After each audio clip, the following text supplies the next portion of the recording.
പ്രേമിക്കണം, പ്രണയിക്കണം. ആരെയാ? കണ്ടവന്റെ മകളെയല്ല, കണ്ടവന്റെ ഭാര്യയല്ല.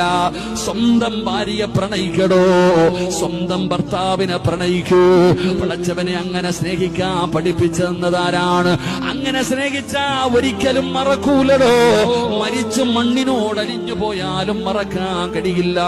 അതുകൊണ്ട് എന്റെ പ്രിയപ്പെട്ട പെങ്ങന്മാരോട്, പെങ്ങള് ഭർത്താവിനെ ബഹുമാനിക്കണ്, ഭർത്താവിനെ ആദരിക്കണ്, ഭർത്താവിന് കൊടുക്കേണ്ട സ്ഥാനം കൊടുക്കണ്.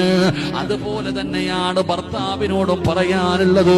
വീട്ടിൽ നിൽക്കുന്നത് പടച്ചവനെ വേലക്കാരിയല്ല, അത് നിന്നെ പോലെ ഒരു ജീവനുള്ള, ആഗ്രഹമുള്ള, മോഹമുള്ള ഒരു പെണ്ണാണ്. അവൾക്ക് നൽകേണ്ട പരിഗണന കൊടുക്കൂ. അതൊരു യന്ത്രമല്ല സഹോദര, അതൊരു മെഷീനല്ല സഹോദര. ഫ്രീ ആയിട്ട് വീട്ടിൽ വന്ന് നിൽക്കുന്ന ജോലിക്കാരിയല്ല. അവൾക്ക് കൊടുക്കേണ്ട സ്ഥാനം കൊടുക്ക്, ബഹുമാനിക്കൂ. അതുകൊണ്ട് എന്റെ പ്രിയപ്പെട്ടവരോട് പറയുകയാ, അങ്ങനെ പരസ്പരം സ്നേഹിച്ചു കഴിഞ്ഞ മരിച്ചാലും മറക്കൂല.